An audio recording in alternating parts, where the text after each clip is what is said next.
Caríssimos amigos e irmãos, que a paz do Senhor esteja com todos vocês. Estamos no último domingo do mês de agosto. O último domingo do mês de agosto é reservado para o Dia Nacional do Catequista.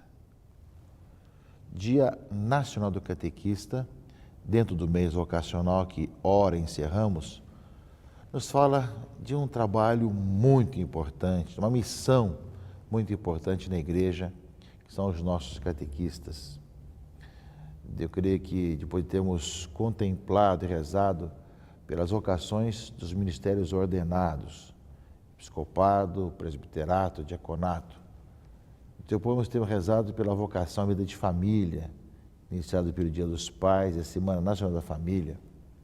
Depois temos rezado pela vocação à vida consagrada, tanto as antigas consagrações, antigas ordens e congregações, as novas comunidades, e depois temos recordado e rezado pelas vocações aos ministérios leigos na igreja. Se destaca, justamente no final do mês vocacional, último domingo de agosto, o Dia Nacional do Catequista. Nós sabemos que hoje nós temos todo um trabalho muito bem conduzido, que aos poucos vai acontecendo, algo que ainda não está muito difundido em todo lugar, mas que faz parte da caminhada da igreja, que é a iniciação à vida cristã. Iniciação realmente que faz parte do trabalho de uma renovação da catequese, onde se passa por várias etapas dentro da caminhada de iniciação e, ao mesmo tempo, vai dando passos para que, pouco a pouco, a criança, o jovem, o adolescente, o adulto, vá cada vez mais dando passos na sua caminhada cristã, aceitando Jesus Cristo e aprofundando a sua fé. Para isso nós precisamos de homens e mulheres entusiastas nessa missão. Eu tenho visto na minha vida, desde quando eu fui também catequizado, quando criança, muitos homens e mulheres muito animados nessa missão de catequistas. Ainda hoje, quando tenho oportunidade de encontrá-los em alguns encontros, ou mesmo na época da Crisma, que vejo ali aquele pessoal da iniciação cristã que trabalhou para preparar para a Crisma, eu louvo a Deus por tantas vocações e tantas pessoas que se dedicam, que realmente dão do seu tempo, que passam a fé às jovens, adolescentes, que fazem retiros, que dão passos importantes nessa missão. Portanto, eu creio que para todos nós de igreja é uma oportunidade de pedirmos a Deus para que não faltem catequistas nessa nossa missão, porque depois do entusiasmo, do primeiro anúncio, que é necessário que exista gente que seja anunciador, evangelizador, que chame as pessoas para caminhar como igreja, é importante esse segundo passo, que é o passo da catequese, onde o entusiasmo por Cristo, o entusiasmo pela vida cristã, vai levando a pessoa a viver cada vez melhor a vida cristã, aprofundando a sua fé, conhecendo a Escritura Sagrada, conhecendo a caminhada da igreja e vendo que o entusiasmo por Cristo vai se traduzindo através de uma vida que vai sendo transformada e renovada pela ação do Espírito Santo à luz da Palavra de Deus. Portanto, é um trabalho inestimável, de inestimável importância, o trabalho dos catequistas. E nós pedimos a Deus por todos eles e elas, para que continuem sendo confirmados na fé, que nunca desanimem dos problemas, porque nós sabemos que sempre tem muitas tensões e dificuldades, no ontem e no hoje, o trabalho catequético, mas continue com o ânimo sempre renovado, vivenciando a vida cristã, passando a fé aos seus jovens e adolescentes, com determinação, com generosidade, com alegria, como sempre acontece. Veja realmente quantas riquezas nós temos e quanta gente dedicada a essa missão, que Deus ilumine pela ação do Espírito Santo a todos eles e elas, para que sempre mais possam passar essa fé e assim vivenciar com alegria essa sua bela e importante missão. Portanto, nossos cumprimentos e nosso abraço a todos os catequistas nesse domingo, último domingo de agosto, Dia Nacional do Catequista. E na caminhada litúrgica, na liturgia desse 22º domingo do tempo comum, nós voltamos agora com o Evangelho de Marcos. Depois de 5 domingos com o Evangelho de João, capítulo 6, né, nós voltamos ao Evangelho de Marcos novamente, né, continuando onde tínhamos parado, né, 6 domingos atrás, né? E nos fala hoje sobre a observância da lei, a observância. Os fariseus e alguns mestres da lei, né, vieram de Jerusalém e se reuniram em torno de Jesus. E viam que alguns dos seus discípulos comiam o pão com as mãos impuras, isto é, sem a terem lavado, não é? Então fala dos vários costumes, costumam só, come depois de lavar as mãos, segundo a tradição recebida dos antigos, não é? E ao voltar da praça não comem nem sem tomar banho e seguem muitos outros costumes que receberam por tradição, como lavar as jarras, os copos, as vasilhas de cobre, etc., não é? E perguntaram a Jesus: por que os teus discípulos não seguem a tradição dos antigos, mas comem o pão sem lavar as mãos? Existem muitos costumes, meus irmãos e irmãs, e no Antigo Testamento muito mais ainda, foram sendo colocados costumes em cima de costumes, e que nem sempre dizem respeito à revelação da salvação. Apenas é uma questão de higiene, uma questão, às vezes, até de uma purificação espiritual que possa pensar nisso, mas Jesus quer muito mais, Ele quer o coração da pessoa. E Ele vai lembrar isso bem claro, né? Esse povo me honra com os lábios, mas seu coração está longe de mim. Tem apenas atitudes externas, mas não tem o coração interno voltado para a verdade, para a vida. De nada adianta o culto que me prestam, pois as doutrinas que ensinam são preceitos humanos. Abandonais o mandamento de Deus para seguir a tradição dos homens, né? Aí, escutai e compreendei, fala Jesus. O que torna impuro o homem não é o que entra nele, vindo de fora, mas o que sai do seu interior. Isso é dentro do seu coração que saem as intenções más, imoralidades, roubos, assassínios, adultérios, ambições desmedidas, maldades, fraudes, devassidão, inveja, calúnia, orgulho, falta de juízo. Todas essas coisas más saem de dentro e são elas que tornam impuro o homem. Portanto, meus irmãos e irmãs, eu creio que essa palavra de Jesus é uma palavra que nos chama a atenção sobre como é que nós vivemos como cristãos.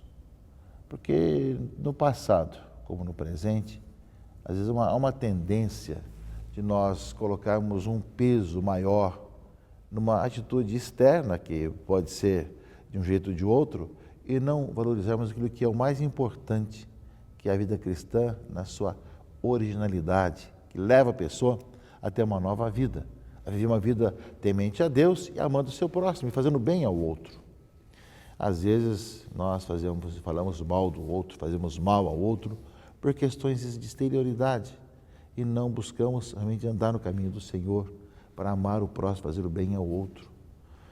Nesse sentido, o Papa Francisco tem chamado muita atenção da Igreja sobre isso, a importância de nós sermos coerentes e vivemos a nossa vida de fé de tal maneira que o encontro com Jesus Cristo me faça amar o próximo, me faça ter atitudes de fraternidade com o próximo e não simplesmente ficarmos apegados a exterioridades que podem existir, né, como higiene, como outras questões assim, mas que o essencial é ter o coração em Deus, viver a vida no Senhor.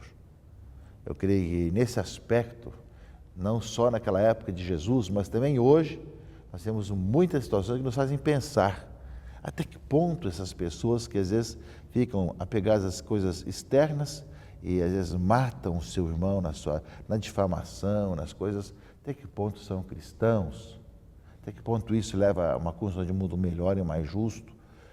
Meus irmãos e irmãs, eu creio que essa palavra do Evangelho é muito importante para nós, né, fazer uma coisa sem desprezar outra, né? Ou seja, sabemos fazer aquilo que é essencial, sem, no entanto, esquecer, né, daquilo realmente que é necessário que a gente possa conviver também na fraternidade uns com os outros, respeitando uns com os outros também. Mas Jesus é muito claro com relação a isso, né? O que torna impuro o homem, o que faz o homem pecar, é o que sai de dentro.